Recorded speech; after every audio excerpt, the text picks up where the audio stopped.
Said that you can't or Today? cannot. Yeah, No, you don't. no, I don't. I don't. You and I, we're proof. Why would race have anything to do with it? When you think of Morgan Freeman, what comes to mind? That unmistakable voice that could narrate your grocery list and make it sound profound. The calm, measured presence that's graced our screens for over 5 decades. The actor who seems to embody wisdom itself, whether he's playing God, a prison mentor, or a detective with nothing left to lose. But here's what might surprise you. Freeman's legendary reputation for professionalism wasn't built in a vacuum. Throughout his career, this man, who many consider Hollywood royalty, has encountered situations that tested even his remarkable patience. And while Freeman rarely speaks ill of anyone publicly, when he does address professional challenges, his words carry the weight of someone who's earned the right to set standards. Today, we're diving deep into the stories behind Freeman's most challenging professional relationships. Not because we're interested in gossip or manufactured drama, but because these experiences reveal something fascinating about what it takes to maintain excellence in an industry that doesn't always reward it. These aren't tales of petty feuds or ego clashes. They're windows into the mind of a craftsman who, at 87, has seen it all and learned to navigate Hollywood's complex dynamics while never compromising his core values. What we'll discover is that Freeman's approach to difficult colleagues tells us as much about his own character as it does about theirs. So let's explore what happens when Hollywood's most respected voice encounters behavior that challenges everything he stands for. To understand Freeman's professional tensions, you need to understand his philosophy. Show up prepared, respect your colleagues, serve the story. By the time he achieved mainstream recognition in his 50s, after decades of theater work, Freeman had developed unshakable beliefs about what professional collaboration should look like. This foundation explains why certain collaborations proved challenging. Freeman doesn't demand perfection, but he does expect basic professional respect. When colleagues consistently fall short, even his legendary patience gets tested. Freeman's tension with Kevin Costner during the early 1990s revealed fundamentally different approaches to filmmaking. Costner, riding high on Dances with Wolves' success, had begun seeing himself as a visionary filmmaker who could dominate every aspect of production. During a project where Costner held multiple roles, Freeman found himself in an environment where one person's vision overwhelmed collaborative process. Costner would override directors, rewrite scenes without consultation, and restructure everything around his own character. For Freeman, this violated core principles. He'd built his career on ensemble dynamics, where each actor's contribution matters, and story takes precedence over individual performance. When Freeman raised concerns about respecting the director's vision and treating cast as creative equals, he was met with indifference. Freeman's private assessment was characteristically measured. Success can sometimes make people confuse their good fortune with wisdom. Freeman's collaboration with Eddie Murphy revealed tensions between improvisational comedy and methodical acting. Murphy would arrive unprepared for dramatic scenes, often without reviewing lines. Instead of using rehearsal time for character development, he'd entertain the crew with impressions and bits.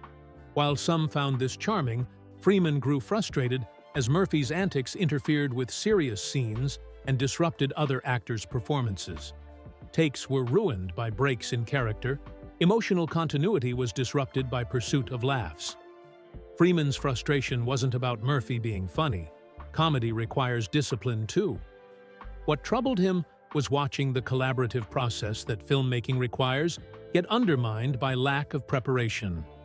Freeman's assessment cut to the heart. Great comedy requires the same discipline as great drama. It wasn't dismissing Murphy's talent, but recognizing that talent without discipline can undermine the collaboration that allows it to flourish. Freeman's brief collaboration with Charlie Sheen illustrated his limits when talent self-destructs. Initially seeing promise in Sheen's dramatic potential, Freeman's optimism quickly soured when confronted with the reality of working with someone whose personal issues consumed their professional life. Sheen's unpredictability created toxic work environments. Frequently late, often unprepared, sometimes incoherent on set, His behavior forced crew members to scramble, required reshoots, and created constant tension. Freeman, who views filmmaking as sacred collaboration, found this dangerous to production integrity. As Sheen's scandals dominated headlines, Freeman faced media inquiries about behavior he couldn't defend. The work became secondary to drama surrounding one person's self-destruction. Freeman's assessment was sharp. Talent without discipline eventually contaminates everything around it. Individual brilliance without professional responsibility can poison the collaborative environment that allows everyone to excel. Russell Crowe's reputation for on-set volatility is well documented, but his clash with Freeman revealed something deeper about the difference between passionate commitment and destructive behavior. Their conflict unfolded during a high-profile production where Crowe's combustible energy repeatedly collided with Freeman's preference for calm professionalism. The trouble began when Crowe started challenging Freeman's interpretation of scenes, not through respectful dialogue, but through aggressive questioning and attempts to direct other actors. While creative debate can be healthy, Crowe crossed into territory that Freeman found intolerable, undermining the collaborative process and creating unnecessary friction. The situation escalated when Crowe's famous temper led to repeated outbursts at crew members. What should have been productive shooting days became bogged down by emotional escalations and power plays. Freeman, who had built his career on creating positive working environments, found the atmosphere not just unpleasant, but creatively toxic. The final straw came during press interviews when Crowe dismissed Freeman's work as old-fashioned, implying that younger actors brought more authenticity to their performances. Freeman, who had spent decades honing his craft and mentoring emerging talent, saw this as both insulting and ignorant. Freeman's response was characteristic.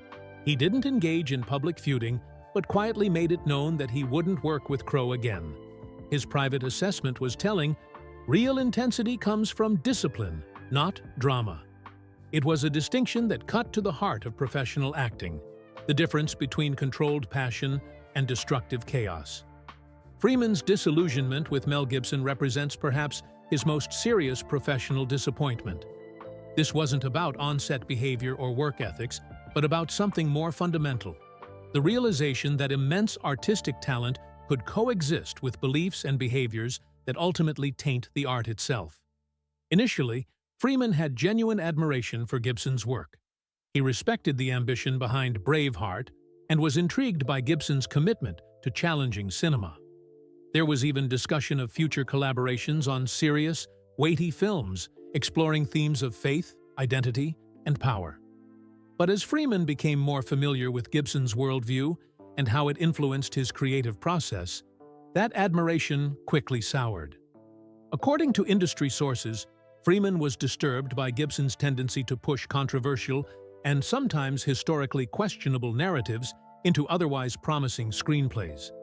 The artistic became personal as Gibson's off-screen scandals mounted: anti-Semitic remarks, allegations of domestic abuse, inflammatory rants. For Freeman, who believes storytelling is a moral act with real consequences, association with Gibson became impossible to justify. Freeman's final word on the matter was characteristically thoughtful. Brilliance without character is dangerous intelligence. It wasn't just about Gibson as an individual, but about the responsibility that comes with influence and the cost when art and morality diverge. Freeman's complicated relationship with Will Smith reveals another type of professional disappointment. This wasn't about on-set behavior or personal scandals, but about what Freeman perceived as calculated ambition masquerading as genuine artistry. Their initial collaboration began positively. Freeman appreciated Smith's enthusiasm and professionalism, and Smith was quick to express admiration for Freeman in interviews, often referring to him as a mentor or inspiration. At first, Freeman seemed flattered by the younger actor's reverence, but over time, that admiration began to feel disingenuous. Freeman noticed patterns that troubled him. Smith seemed to leverage relationships with established stars, not as opportunities for genuine growth, but as strategic optics to solidify his image as a serious, respected actor. The breaking point came when Smith, while publicly praising Freeman as a guiding influence, privately disregarded his advice on character depth and script selection, opting instead for flashier roles that prioritized box office returns over artistic substance. Freeman saw this as a betrayal not of friendship, but of artistic values. Smith's behavior embodied what Freeman considered the hollowness of opportunistic Hollywood, borrowing credibility from others without doing the work to earn it. Freeman's assessment was precise. There's a difference between being a movie star and being an actor.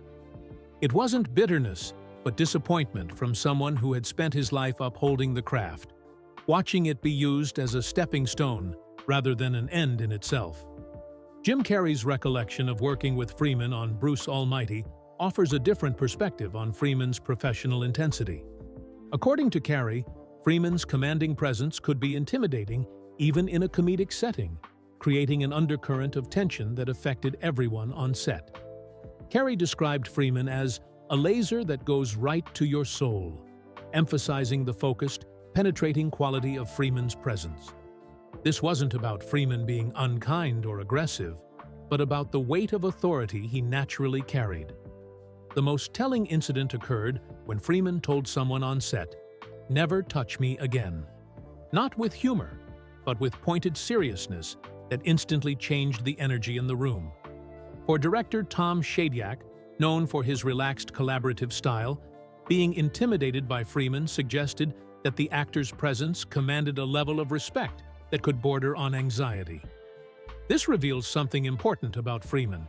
His professionalism isn't just about personal standards, but about creating an environment where those standards are respected. Sometimes that means being intimidating, not through aggression, but through the sheer force of earned authority. Casey Affleck's encounter with Freeman on Gone Baby Gone provides insight into how Freeman handles professional lapses. When Affleck arrived late to set one day, Freeman didn't let it slide. He addressed the situation directly and publicly, making it clear that tardiness was unacceptable regardless of the reason. Affleck later described being dressed down in front of the crew in a way that was humbling but not cruel. Freeman didn't raise his voice unnecessarily, but his tone left no doubt about his expectations. Even Affleck's explanation, that he was protecting someone else, didn't matter to Freeman. It wasn't about the excuse, it was about maintaining discipline on set. This incident illustrates Freeman's approach to professional accountability. He wasn't being harsh for the sake of being harsh, but was enforcing standards that he believed benefited everyone.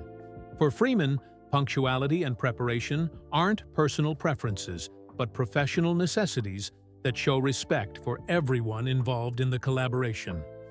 Freeman's confrontation with rapper-turned-actor T.I. during table reads for Las Vegas became one of the few documented instances where Freeman's disapproval directly influenced a casting decision.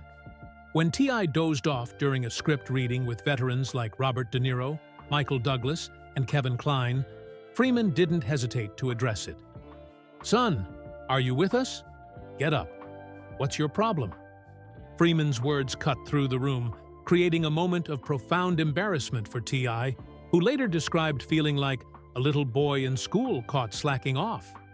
While Freeman's intervention didn't directly cause T.I.'s dismissal from the production, it symbolized a deeper issue, a lack of preparedness that clashed with the expectations of a veteran-led ensemble.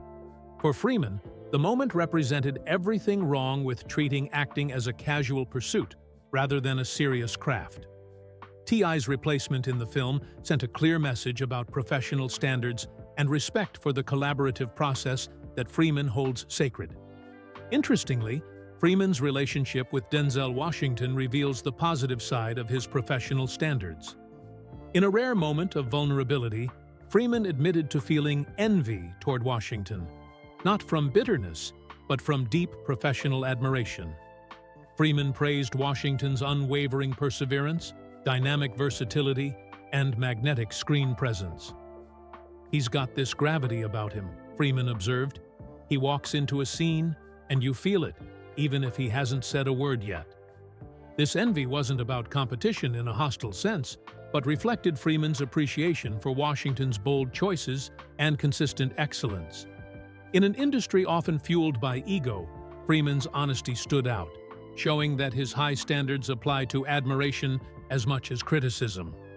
Freeman's reaction to Gene Hackman's retirement in 2004 revealed how deeply he values collaborative excellence. "He's retired, silly man. You take talent like that away from me. I'm not happy about that," Freeman said, mixing humor with genuine disappointment. This wasn't casual regret, but the loss of a creative equal, someone who brought out Freeman's best work and helped elevate every scene they shared. Freeman and Hackman had developed an artistic shorthand that only emerges between actors of equal depth and discipline. Freeman's wistful reaction underscored how closely tied admiration and frustration can be when excellence becomes scarce. It wasn't just the industry that lost something when Hackman retired, it was Freeman personally, losing a collaborator who shared his commitment to craft. These relationships reveal a clear pattern. Freeman's tensions aren't about personal grudges, but fundamental disagreements over professional collaboration. He expects preparation, respect, and commitment to serving the story rather than individual ego. Freeman's approach is remarkable for its consistency. Whether dealing with A-list stars or newcomers, his standards never waver. He doesn't make exceptions for talent, fame, or box office power. This unwavering commitment has earned him industry respect and explains why his criticism carries such weight.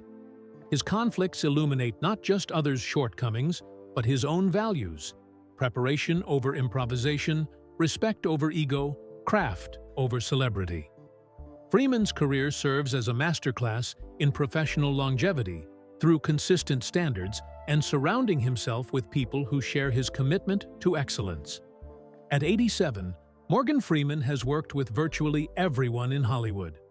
His experiences with challenging colleagues haven't made him bitter or cynical, but have reinforced his belief in what professional collaboration should be.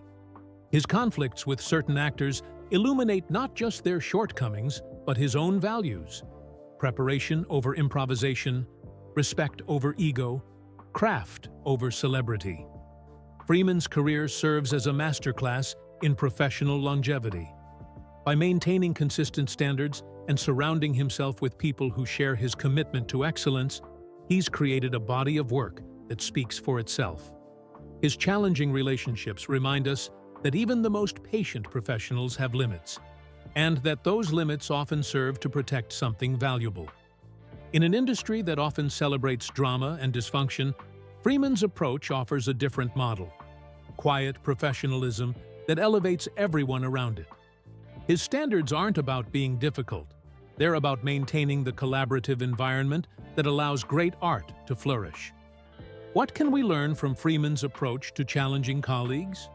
Perhaps that professional standards aren't about perfection, but about respect. That talent without discipline can be destructive. That maintaining boundaries isn't harsh, but necessary. And that even legends like Morgan Freeman must sometimes say no to protect what they value most. Freeman's career reminds us that professionalism isn't just about individual performance, but about creating environments where everyone can do their best work. His conflicts with certain actors weren't personality clashes, but fundamental disagreements about what collaboration should look like. As Freeman continues to work well into his 80s, his approach remains unchanged. Show up prepared, respect your colleagues, serve the story. It's a simple philosophy that has guided one of Hollywood's most respected careers and continues to set the standard for professional excellence. What do you think about Morgan Freeman's approach to professional standards? Do his expectations seem reasonable, or do they set the bar too high? Share your thoughts in the comments below, and don't forget to subscribe for more deep dives into Hollywood's most fascinating personalities and relationships.